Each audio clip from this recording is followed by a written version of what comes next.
Bryce here with another lap party quick tip. And want to start this out. I shared some screenshots, and I'll do it in the comments after this gets done. But I shared some screenshots last week about market data and the information that we look at when we maybe decide how we price some vehicles. The reason why I bring this up is I've had a lot of dealers, and I'll call out Cargurus because that's the sites that dealers use a lot of times to determine how to price their vehicle to their good, great, and fair deals. And I shared some information, some screenshots, and I don't know if you need any validation on this or not, but if you take a look at the inventory and the feeds that are out there, we know because we do virtual lot walks. We touch all of our clients, we touch their photos and descriptions and making sure the cars are standing tall online. And you should see how many things get missed. Little things like in the comments and stuff that it has navigation or sunroof or backup camera. Those add value to a particular vehicle. I know backup camera now is starting to become a standard feature, but a lot of people don't have it still, so it becomes a selling feature to some people. And again, a lot of people may not know that.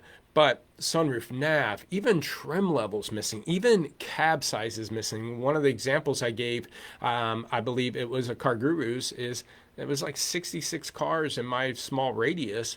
It was actually F-150 search that the cab size wasn't even listed, but yet they're still ranking the vehicles as fair or good, which doesn't make any sense. How do they, or great, how do they know it's a great or good deal if they don't know if it's a regular cab or an extended cab?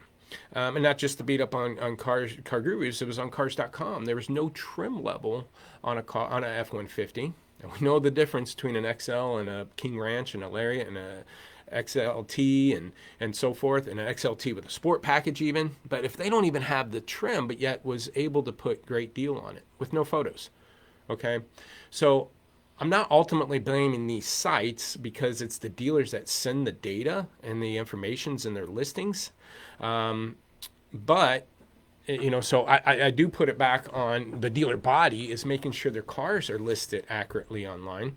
So, but the site shouldn't take a vehicle that has no trim and rank it good, great, or fair, or no cab, extended cab, crew cab, 66 of them, and they yet still put great or fair deal on there. So just understand, like Cargurus, they actually list cars for free for dealers. Dealers that have cars listed for free on these sites, and the dealers that are paying, they have the ability to go in the back end and check off boxes like the car has sunroof and it has nav, and it maybe help that car go from a great to fair deal. But I tell you what, a lot of dealerships, and I think they default it now to some, if you put it in your comments, some of those I think get defaulted now. Anybody from Cargurus, please comment on here and educate people if they do. But even at that, some of those get missed, especially if the dealer doesn't put sunroof in the comments, even though it has it, then it's going to get missed on Cargurus. So anyways, even if half the vehicles that are listed on Cargurus are by paying dealers, I bet only 20 to 30% actually take the time, effort, and energy to book the cars out. And I know of dealers that even do that, do what they call a power book, where they book everything. It says it has all this stuff to make it a great deal, even though the car doesn't have it because it's not displayed.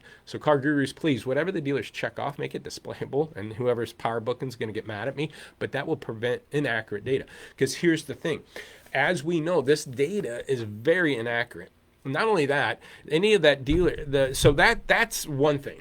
So looking at market data instead of your vehicle's marketing data. If you're looking at market data, it's going to be skewed because the market data is very inaccurate. It's insufficient management, okay? It equals insufficient data. The other problem is there's a lot of dealers, and I would say I'd probably say upwards of 60 to 70% of dealers, I'm going to say, are kind of average when it comes to inventory management as far as aging policies and pricing adjustments and stuff. A lot of dealers will allow cars to age. I would guess 20 to 30% of dealers run an effective aging policy, whether it be 60 or 90 days, and it's either a hard or a soft, but they just don't let cars go 100, 120 days, 200 days on their lots. And that's probably still only about 30%. So the 70%, 60, 70%, but even if you want to say half of the dealers, if they allow cars to age, is that market data when you talk about like market day supply or how fast cars are moving, if dealers are allowed to allow these cars to sit out there, it really impacts that. Plus, plus a lot of dealers, the reason why they let it sit so long is they want to give a car a shot and price it high, and they price it high too long. They let it sit for 30, 40 days at 110% because they want to give a car a shot, and some dealers don't make adjustments after the car's 30 days old. So that affects kind of your price to market because, again, 60-70% of the dealers, even if you want to say half of the dealers, are inefficient when it comes to some kind of pricing strategy and adjusting to the market and adjusting and getting it off their lot faster to give you a really true edge on how these cars are moving in the market. So if you kind of understand and agree with that, the market data is flawed, then you got to look at, how, what do I mean by marketing data? Your marketing data on your vehicle is more important than the market data. Marketing your vehicle comes down to kind of three things: your photos, your descriptions, and then your price. Now, if I can't really gauge accurately, what I'm saying is when it comes to price is how do you determine that price? How do you determine how aggressive you want to get on it, or how conservative or do you want to get on the car? Can you hold out? Can you price it high? Do you got to price it low? A lot of dealers use, let's say, price to market data supply, and vAuto, Max Digital, VinQ, Dealers Link, they all use the market data, which I just talked about how inaccurate it probably is out there. But two, then if all that market data supply, price to market, cost to market, all that is based on that information that's out there, it's a good gauge. You need it. Believe me, I preached it for 15 years, and it's a metric I want to look at, but it can't be my only. Just like I can't just look at SRPs and VDPs or last price change or day supply or price to market. I got to look at other things. Look at stuff that is true. And the only thing that is true is what's happening on your lot. That's what's true. How many cars you have? How many you sold? Are you heavy in 17s? Are you heavy in compact cars? Are your intermediate cars bleeding through? Are you carrying more in your 31 to 45 day old bucket and not selling enough out of it, and those are bleeding through? And so look at the car itself. Look at the make. Is it a Ford at a Ford lot where I could switch customers to that car, and the retail market data, online market data isn't as important because I could take a 2020 new truck shopper and put them on my 2020 or 19 used. So you got to look at the make and see how that affects your lot. You got to look at the vehicle itself and how it affects your lot. Even if I'm a Ford store, but I got a great Honda, let's say I stole on a trade, and it will be a car that I can absorb some negative equity in. Or I got a Chrysler 200 or whatever that books out great for subprime, where the market data isn't as relevant. And I'm going to back all this stuff up with the fact that you can't just look at that. That's part of marketing data. Photos, descriptions, and price, but how you price that car. And that's the marketing. And then if my price, or if my photos and my descriptions are good, now I come down to how do I price it? Well, I can't just base it off of market data because the market data is inaccurate and inefficient. We just talked about that. So then how is it on my lot? Am I heavy in 17s? Am I heavy in trucks? Is it bleeding through 3145? Is it converting SRP, VDP? When's the last time I changed the price? Is it a Ford on a Ford lot? A book out great for a subprime? Is it a switch car? Understanding, there's about a dozen different metrics that you're going to want to use to make that decision.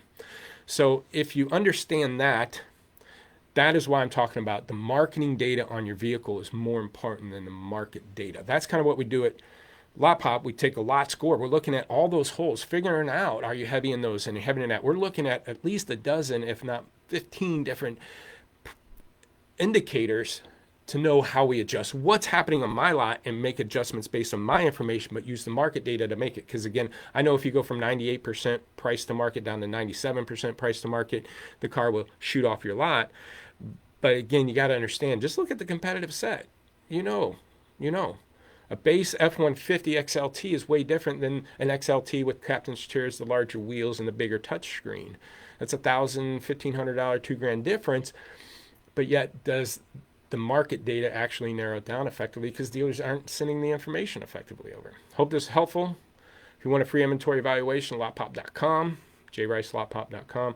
If you want to email me or just message me directly, throw in your comments either on Facebook, YouTube here, depending on where you watch it. Tell me what you think. But again, Look at your marketing day, all the things that's happening on that car, not just price, market day supply, and so forth.